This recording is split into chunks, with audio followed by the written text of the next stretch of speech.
So until now, we have always assumed that everything went well with our AJAX core, so we never handle any errors. However, an important part of web development is to actually handle the errors, because it's very common that errors happen in the web applications. And so in this video, let's talk about how to handle errors and promises. And to start, remember that a promise in which an error happens is a rejected promise. And so in this video, we're gonna learn how to handle the promise rejection. And so now what we want to do is basically only call this function here whenever the user clicks on a button. And so that will then make it easier for us to simulate. So here in the HTML, we already have a button. So let's comment this one out.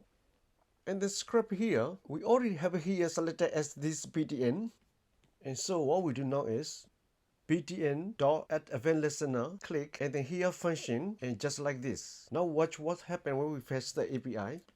So let's go back to the console. And now when we do the request, then we get this error here. The one that most important is that we now have an uncaught promise. And so because we have failed to fetch. And so at this point, for the first time, the promise that's returned from the fetch function was actually rejected. And so let's now handle that rejection. Now there's two ways of handling rejection. And the first one is to pass a second callback function into the then method. And so the first callback function here is always gonna be called for the fulfilled promise. So for a successful one. But we can also pass in a second callback which will be called when the promise was rejected. So let's do that. And this callback function will be called with the argument which is basically with the error itself. And so let's simply allow the error. So let's try that.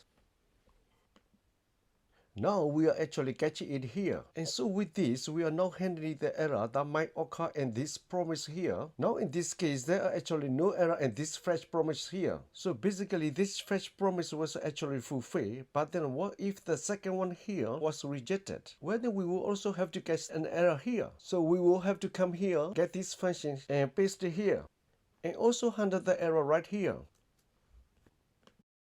And so now actually we handle the error by displaying this allow window. And the error that we saw previously down here is now gone. So now in fact we no longer have this error down here because we did actually catch the error right here. So handling the error is also called catch to error. And so again, this is the reason why this error that we had here before disappeared. However, this is a little bit annoying. And so in fact there's a better way of basically handling all these errors globally just in one central place. So instead of all these callback function here, let's just delete them.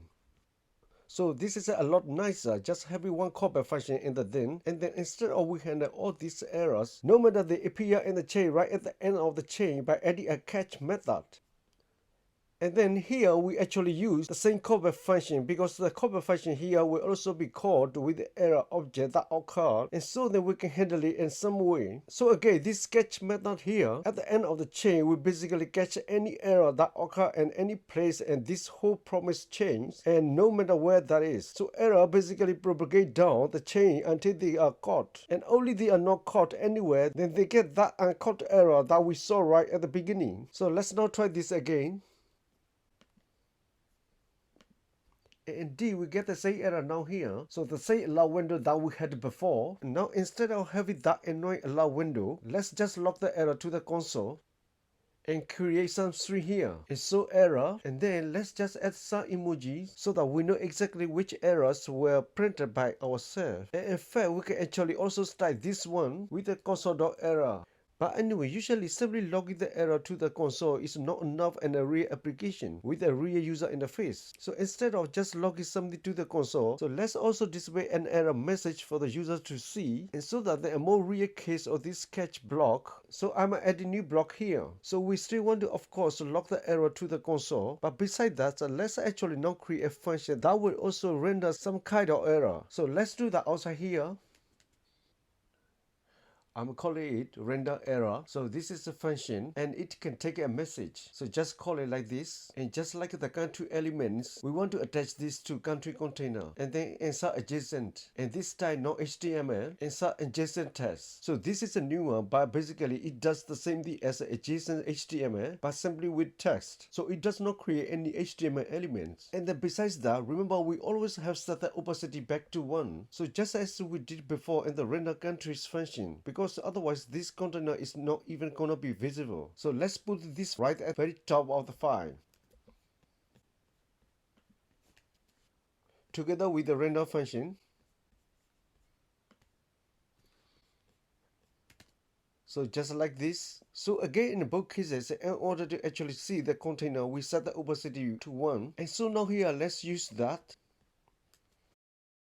Render error, let's say something went wrong, and then here we can use our emoji again, and then here let's again print the error. And actually this error that is generated here is a real JavaScript object, so we can create errors in JavaScript with a constructor, for example just like a map or a set. And any error in JavaScript that was created like this contains the message property, so we can use that here to basically only print the message of that error and not the whole object itself. And indeed, we get our custom error here, visible by the emojis, and our own message here for the user. As you see, indeed, this here is simply the error.message. While down here, we have an entire error. So that includes the type error. Even it includes this so-called stack trace. So it shows us exactly where the errors come from. And so that's how we handle errors happening in promises and any then handler. So basically handling any promise or rejection no matter where it happens in the chain. Now just to finish, there is one more quick method that I want to show you, and that is available on all promises. So besides then and catch, there's also the finally method. So let's add the finally here. Finally, and then the callback function we define here will always be called whatever happens with promise. So no matter if the promise is fulfilled or rejected, this callback function we define here is going to be called always. So that's the difference between the other two. So that the method only called when the promise is fulfilled, while this one is only called when the promise is rejected.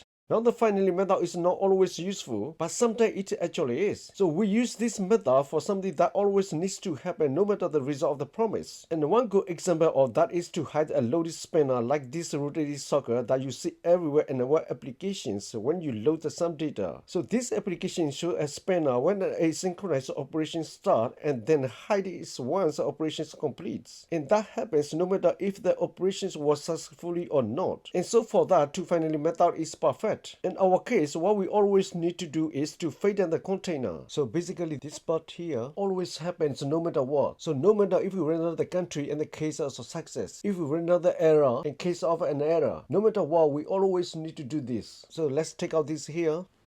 So let's put it here in the finally handler. Just reload, click here. Yeah, that works.